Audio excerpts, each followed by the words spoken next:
Hello everyone, welcome back to the channel once again. तो guys, आज इस video में डिस्कस करने वाले हैं खो से रिलेटेड कुछ स्किल्स के बारे में जो कि आपको पता होनी चाहिए। और वो कौन सी स्किल्स है आज इस वीडियो में हम जानेंगे। तो चलिए guys, without any waste time let's start the video. तो हे गाइस, आपसे एक रिक्वेस्ट है कि अगर आपकी एज जो है 18 साल से ऊपर की है तो आप ब्लड डोनेट कर सकते हैं, जिसमें कि आपको कोई प्रॉब्लम नहीं होगी।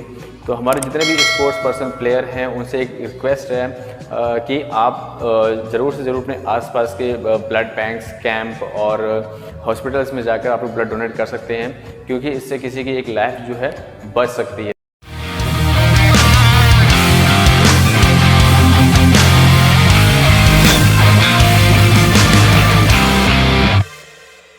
तो सबसे पहले गाइस मैं आपको बता दूं कि खो खो जो है दो स्किल्स कह सकते हैं या दो टाइप्स के कह सकते हैं कि इन दोनों का कॉम्बिनेशन ही खो खो कहलाता है। तो गाइस, जिसमें कि पहला है आपका चेजिंग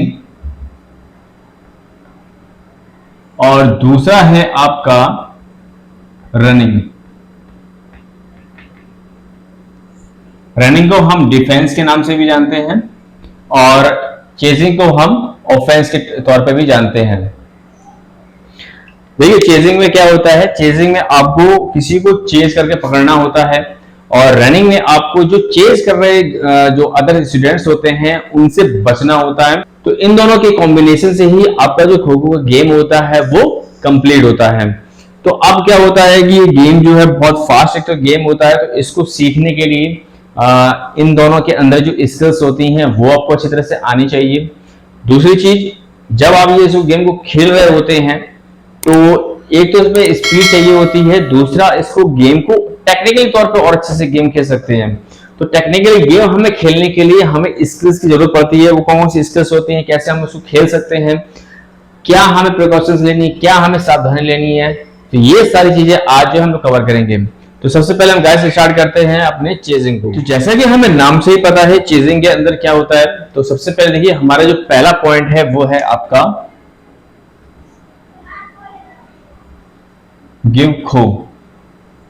देखिए, पूरे इस गेम में जो चेजिंग के अंदर है सबसे वेरी इंपॉर्टेंट टॉपिक होता है गिव खो, कि खो जो है अपने प्लेयर को कैसे दिया जाए। तो सबसे पहले हमारी स्किल्स में यही आता है, सबसे पहले गेम खेलते हैं तो पहले में यही सिखाया जाता है कि सबसे पहले आपको खो सही से देना आना चाहिए, क्योंकि ज्यादातर खो देने में क्या कहते हैं डिफिकल्टीज होती हैं। क्योंकि खो हमने दिया, कभी टच किया, कभी टच नहीं किया, अब कभी हमने खो बोला या नहीं बोला है, और कभी मेरा पैर जो है वो सिटिंग ब्लॉक के पीछे है या नहीं है। तो ये मेनली चीजें, इन सब चीजों में क्या होता है कि हमें बहुत ज्यादा प्रॉब्लम फेसेस करनी पड़ती है। और रेफरी क्या होता है, कंटिन्यूअसली विजिल करता रहता है। तो जो खो देने का तरीका होता है ये 3 बेसिक पॉइंट्स पे होता है, और अगर ये आप क्लियर कर लेते हैं तो अच्छी बात है, अगर नहीं करते हैं तो जो फाउल होता रहेगा। नेक्स्ट है हमारा टेकिंग डायरेक्शन।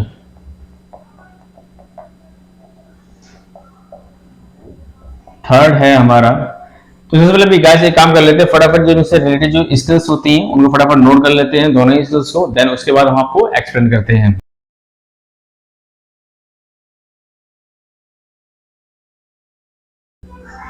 तो कुछ ये स्किल्स होती हैं चेजिंग के अंदर। अब देख लेते हैं रनिंग के अंदर कौन कौन सी होती हैं, तो फटाफट इसको भी हम नोट कर लेते हैं, देन उसके बाद एक एक करके सारा एक्सप्लेन करेंगे।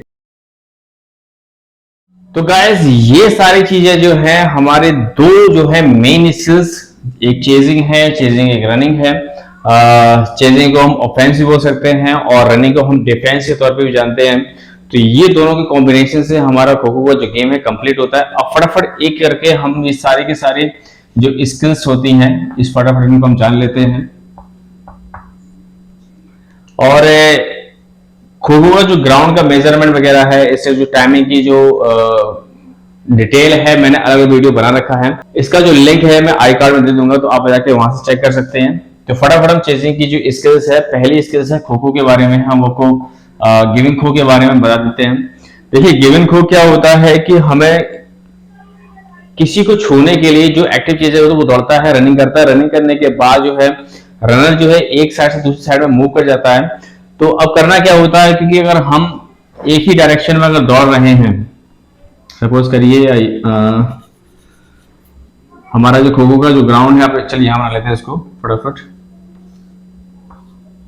हमारा खो खो का जो ग्राउंड है कुछ लगभग कुछ ऐसा होता है, यहाँ होगा पोल और ये हमारे हो गए सिटिंग ब्लॉक्स। मैं आपको समझाने के लिए भी ऐसे बना दे रहा हूँ, ठीक है। तो देखिए गिवन को क्या होता है, जो हमारा एक एक्टिव चेजर को यहाँ मूव करता है, बाकी हमारे सारे के सारे जो प्लेयर्स होते हैं वो बैठे हुए होते हैं। देन उसके बाद हमारे एक जो रनर यहाँ मूव कर रहा है, एक यहाँ खड़ा हुआ और एक यहाँ पर है। तो अब क्या हुआ, जो हमारा एक्टिव चेजर इसको जो पास करेगा, तो इसको देने के लिए करना क्या है, उसको खूब सबसे पहले हमें देना सीखना चाहिए।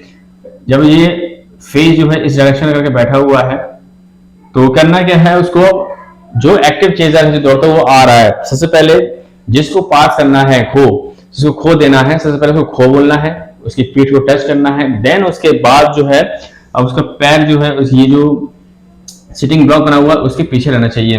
तो सबसे पहले हमें खो देना सीखना है कि कैसे खो पास करा जाए। देन उसके बाद है टेकिंग डायरेक्शन। ये इस पूरे चेजिंग का सबसे मेन इंपॉर्टेंट पार्ट कह सकते हैं, डायरेक्शन लेना। अगर डायरेक्शन अगर सही से नहीं लेते, सबसे ज्यादा फाउल जो बच्चे जो हैं सबसे ज्यादा इसी में ही करते हैं, क्योंकि वो डायरेक्शन सही से लेना नहीं जानते हैं। कहने का मतलब क्या है, अगर आपको खो मिला, खो लेने के बाद अगर आपका जो रनर है वो लेफ्ट साइड जा रहा है, तो आप लेफ्ट साइड निकल गए, और रनर जैसे ही लेफ्ट साइड से निकल के वो राइट साइड की तरफ मूव कर जाता है, तो चेजर भी उसी के पीछे भागने लगता है। तो इससे क्या होता है, उसका फाउल हो जाता है। तो हमें सबसे पहले ध्यान देना है कि हमें अपना डायरेक्शन जो है वो फाउल नहीं करना है। अगर हम राइट साइड अगर मूव कर रहे हैं तो आपको राइट साइड में ही मूव करना है, नहीं तो क्या होगा, आपका फाउल हो जाएगा। फाउल में आपको रेफरी विसिल करेगा। और देखिए इससे दो नुकसान होते हैं, एक तो आपका टाइम वेस्ट होता है और दूसरी आपकी एनर्जी भी लॉस होती है, क्योंकि जो खो खो का जो गेम होता है वो 1 सेकंड में उठना होता है। आगे आपको, क्योंकि डायरेक्शन हमारा बहुत ही ज्यादा इंपॉर्टेंट पार्ट है, तो इस चीज को ध्यान रखिएगा। अब देखिए नेक्स्ट है हमारा सडन चेंज। सडन चेंज देखिए होता क्या है, सपोज करिए आपको खो मिला, खो मिलने के बाद आप देखिए, जैसे भी हमने डायरेक्शन देखा था वैसे ही इसमें भी है कि सडन देखिए खो क्या होता है, सॉरी सडन चेंज क्या होता है, आपको यहाँ खो मिला, खो मिलने के बाद जो है आपको मूव करना होता है इस गैलरी में। जो सिटिंग ब्लॉक का एरिया होता है, जो लॉबी होती है, इसमें आपको मूव करना होता है। इस जब मूव करेंगे तो जैसे ही आपका, ध्यान रखिएगा, जैसे ही आपका जो रनर है वो लेफ्ट से राइट करता मूव करता है, तो आपको उसके अकॉर्डिंग ना मूव करके आपको अपने अकॉर्डिंग मूव करके देखना है कि आप कैसे जो है अपनी पोजीशन को चेंज कर सकते हैं। देखिए चेंज पोजीशन तो यहीं पर होगी इस लॉबी के अंदर। जैसे ही आप इसे मूव करेंगे धीरे धीरे, वैसे ही आप इसमें लेफ्ट या राइट जा सकते हैं। इसमें आपको पूरी तरह से छूट होती है कि आप जब सडन चेंज करेंगे तो आप लेफ्ट भी जा सकते हैं, राइट भी जा सकते हैं, लेकिन कहां पर, ये एक तो आपका ये फ्री जोन हो गया, दूसरा आपका ये लॉबी हो गई है। जब आप इसके अंदर रहेंगे तो आप लेफ्ट भी जा सकते हैं और राइट भी जा सकते हैं। वही फ्री जोन के अंदर होता है, क्योंकि ये फ्री जोन होता है जहां ये पोल होता है। पोल के बाद का जो एरिया 1.5 मीटर का जो एरिया होता है, ये पूरी तरह से फ्री होता है, आप कहीं भी इसे मूव कर सकते हैं, इसमें कोई भी चार्ज अप्लाई नहीं होगा। देन उसके बाद है टैपिंग। टैपिंग को टैपिंग को हम जस्ट दूसरे नाम से जानते हैं, टच के नाम से। टैपिंग का मतलब होता है टैप करना, टच करना। ध्यान रखिएगा खो खो के गेम में सबसे ज्यादा विसलिंग जो होती है टैपिंग को लेके ही होती है, और ज्यादा आर्गुमेंट भी इसी के लिए होता है। चेजर का कहना यह होता है कि मैंने उसको टच किया, लेकिन रनर का कहना होता है हम टच नहीं किया। तो ध्यान रखिएगा जब किसी को भी टच करें तो proper neat and clean proper तरह से दिखना चाहिए उसको टच किया है आपने। बहुत ज्यादा हवा में, एयर में टच नहीं करना है, बहुत ज्यादा दूर से टच नहीं करना, कोशिश करना है जब भी हम किसी टच करें तो मेरा एटलीस्ट जो हैंड है वो टच दिखाई पड़े, तभी रेफरी क्लियर आउट देगा। नेक्स्ट है हमारा टर्निंग राउंड द पोल। अब देखिए इसमें क्या है कि आप जब चेजिंग कर रहे होते हैं इसमें आप पोल से टर्न कर सकते हैं, ठीक है। इसमें वैसा कुछ जानने वाली बात नहीं है कि टर्निंग राउंड द पोल, वो सिंपली समझ सकते हैं कि इसमें क्या करना है, जो पोल है हमारा, आप जिसे यूज कर रहे हैं इसको, देखिए यहाँ ये पोल लगा हुआ है, आपको खुमला पोल करने के बाद आप जो ये पोल जो है एरिया ये आप टर्न कर सकते हैं। इसमें से कोई बाउंडेशन नहीं होती है कि आपको इसी लाइन के अंदर रहना है या बाहर रहना है। तो आपका सर्विस खो मिल रहा है, आप चेस करते हुए आइए और रनर को आउट करने की कोशिश करिए, और पोल से आप टर्न भी ले सकते हैं। देन है उसके बाद ट्रैपिंग। ट्रैपिंग का मतलब हमें मालूम ही है, एक जाल बिछाना, कि आप जो है कैसे सामने वाले को आउट कर सकते हैं। आप लॉबी का यूज करिए, आप थोड़ी देर वेट करिए या फिर कुछ स्ट्रेटजीज अपनाइए जिसमें कि आप आसानी से उसको ट्रैक कर सकते हैं। तो ट्रैपिंग ट्रैक करके आप ट्रैप कर सकते हैं, देन उसके बाद उसको आउट कर सकते हैं। देन ही है डाइविंग। डाइविंग का मतलब समझ में आता है जैसे कि डाइव करना, जैसे कूदना। सपोज आपको ये लगे कि आपकी स्पीड से वो जो सामने वाला पर्सन है वो बहुत तेज दौड़ रहा है और आप उसको टच नहीं कर पा रहे हैं, या फिर में कुछ प्रॉब्लम हो रही है, तो इसको हम आउट नहीं कर पाएंगे। आपकी स्पीड से बहुत तेज भाग रहा है, तो आपको करना क्या है कि आप दौड़ते हुए जा रहे हैं, आपने बहुत से दौड़ते हुए जा रहे हैं, अचानक से आपने जंप मार दिया, जंप मारने के बाद उसको टच कर लिया, तो उसको हम डाइविंग बोलते हैं। देन उसके बाद है फेक खो। फेक खो का मतलब ये होता है कि जैसे ही अगर आपका रनर सिटिंग ब्लॉक के जो बैठा हुआ प्लेयर होता है उसके सामने बैठा हुआ है, अगर उसको मालूम है कि ये मुझे टच करने आएगा, अगर एक रनर दौड़ता हुआ आया यहाँ खड़ा हो गया, तब उसको ये रनर को मालूम है जब मैं इसको पास करूंगा तो ये मेरे पीछे चेस करेगा, तो हो सकता है कि ये जो प्लेयर है वो दौड़ता हुआ इस लाइन की तरफ आ जाए, मतलब आपकी साइड पे आ जाए। तो आप इस पर थोड़ी देर वेट करके या फिर खो ना देकर आप सिंपली एक लाउडली खो बोल सकते हैं सामने वाले को जताने के लिए, बताने के लिए कि मैंने जो है खो बोला है।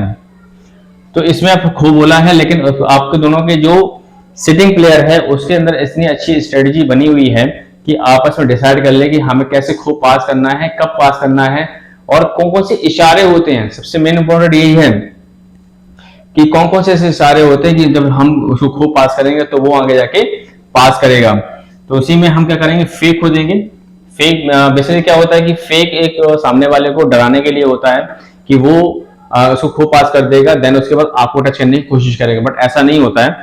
तो जैसे हमने खो बोला लेकिन ये प्लेयर जो नहीं उठा, तो फिर इसमें क्या किया, जो रनर जो उस साइड था आपके डायरेक्शन में आ गया और देन उसके बाद आपने मूव किया एंड अटैक करने की कोशिश की, तो ये आपका हो गया फेक खो। देन उसी के बाद है लेट खो। देखिए लेट खो होता क्या है कि सपोज करिए कि एक पोल पे प्लेयर खड़ा हुआ है, एक प्लेयर आपका यहाँ खड़ा हुआ है, मतलब बैठा हुआ है और आप दौड़ते हुए आ रहे हैं, एक पैर आपने अपने लॉबी में रखा है और एक पैर अपने इस तरफ बाहर निकाल के रखा है। तो देखिए उसमें क्या होता है, ये ट्रैपिंग ही मान के चलिए कि पोल के पास खड़ा हुआ है। अगर हम इसको खो पास कर देते हैं तो वो ये जो रनर खड़ा हुआ वो यहाँ मूव करेगा, अगर आप यहां से मूव करते हैं तो वो इस जगह मूव करेगा। तो होता क्या, लेट खो में हम उसके पास खड़े होने के बाद अगर मुझे लग रहा है कि हम ट्रैपिंग मेरी बन रही है, कुछ मेरी स्ट्रेटेजी बन रही है, तब तो हम आगे मूव करेंगे, अदरवाइज थोड़ी देर के बाद हम खो पास कर देंगे, तो उसको हम लेट खो बोलते हैं। बस यही कुछ बेसिक स्किल्स होती हैं चेजिंग के अंदर, जैसे कि आप सभी ने देख लिया। अगर इससे जुड़े कुछ अगर कमेंट्स वगैरह है तो आप कमेंट्स सेक्शन में कमेंट कर सकते हैं, जिसको आपको बताया जाएगा।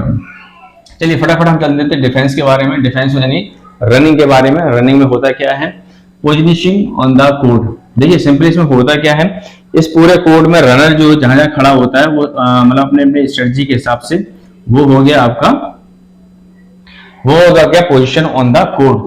देखिए ठीक है, इसमें होता क्या है, जहां जहां प्लेयर अपने खड़े होते हैं अपने स्ट्रेटजी के हिसाब से किस पोजीशन में अच्छा खेलते हैं। वैसे जो उसका मानक होता है 3, 5 और 7, 3, 5, 7 का ये जो मानक होता है, मतलब पहला प्लेयर जो बैच का जो प्लेयर होता है वो 3rd नंबर के पास खड़ा होता है, फिर दूसरा 5 के पास, तीसरा जो है 7 के पास। ऐसी इस तरह की अपनी स्किल्स होती हैं, अपने नॉलेज होता है, तो उसके हिसाब से वो खड़े होते हैं। तो ये आपका हो गया पोजीशन ऑन द कोर्ट, मतलब कोर्ट पे कैसे किस पोजीशन में खड़ा रहना है। देन उसके बाद रनिंग, एज यूजुअल सभी को पता है इस पूरे कोर्ट में हमें मूव करना है कहीं भी, और बस ध्यान रखिएगा अपना जो पैर है हमें अपने ग्राउंड से बाहर नहीं निकलना है, कॉन्टैक्ट नहीं छोड़ देना है। कॉन्टैक्ट छोड़ने का मतलब यहाँ पर ये है कि आपका कॉन्टैक्ट जो है पूरी तरह से बाहर नहीं होना चाहिए, एटलीस्ट 1 लेग जो है आपके कोर्ट के अंदर रहना चाहिए। देन उसके बाद रनिंग कर सकते हैं। देन है हमारा अवॉइडिंग द टैपिंग, जैसे कि मैंने बताया कि टच करना, टैपिंग का मतलब जो मतलब है टैपिंग से है, अवॉइड का मतलब हो गया कि उससे छूने से बचना है। हमें किसी भी तरह से उस पूरे प्लेग्राउंड में, इस समय पूरे प्लेग्राउंड में हमें छूने से बचना है। देन उसके बाद है पोजीशनिंग ऑन द पोल।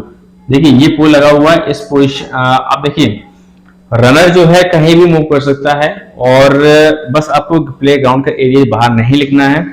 अगर आप बाहर निकलते हैं तो आप आउट हो जाएंगे, सेल्फ आउट हो जाएंगे।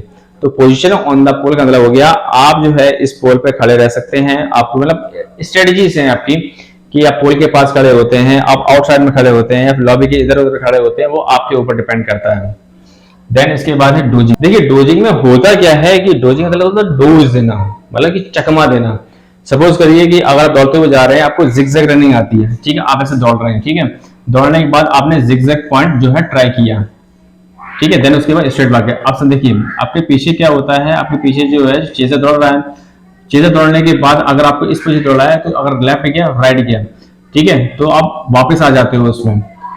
तो देखिए ये चेजर के पास डिसएडवांटेजेस होता है कि वो पीछे बैक नहीं हो सकता है, तो ये आपके पास एडवांटेजेस होता है कि आप आगे मूव कर सकते हैं, तो ये आपके लिए बहुत ज्यादा बेनिफिशियल है। तो डोजिंग में आपको सिंपली क्या है, बचना होता है, और आप बचने के लिए कुछ भी कर सकते हैं, चाहे लेफ्ट राइट सब आगे है, फिर राइट मूव, मतलब कुल मिला के आपको बचना है, डोजिंग देनी है, और आप आगे जाके पीछे आ सकते हो, जिगजैग का यूज कर सकते हो, जंप का यूज कर सकते हो। बस इतना ध्यान रखिएगा जो भी चेजर बैठे होते हैं आपको उनको पार नहीं करना, किसी तरह की कोई हिटिंग नहीं करनी है, ध्यान रखिएगा इस चीज को लेके। सो आई होप गाइज ये कुछ स्किल्स हैं आपको समझ में आगे होगी। अगर स्किल्स से कुछ रिलेटेड कुछ आपको इन्फॉर्मेशन चाहिए हो तो आप कमेंट सेक्शन में कमेंट कर सकते हैं, और देन कोई अगर इंक्वायरी है किसी भी तरह की गेम से रिलेटेड, अलग चीज से रिलेटेड, तो आप कमेंट सेक्शन में कमेंट कर सकते हैं, जिसका रिप्लाई आपको दिया जाएगा। Thank you guys.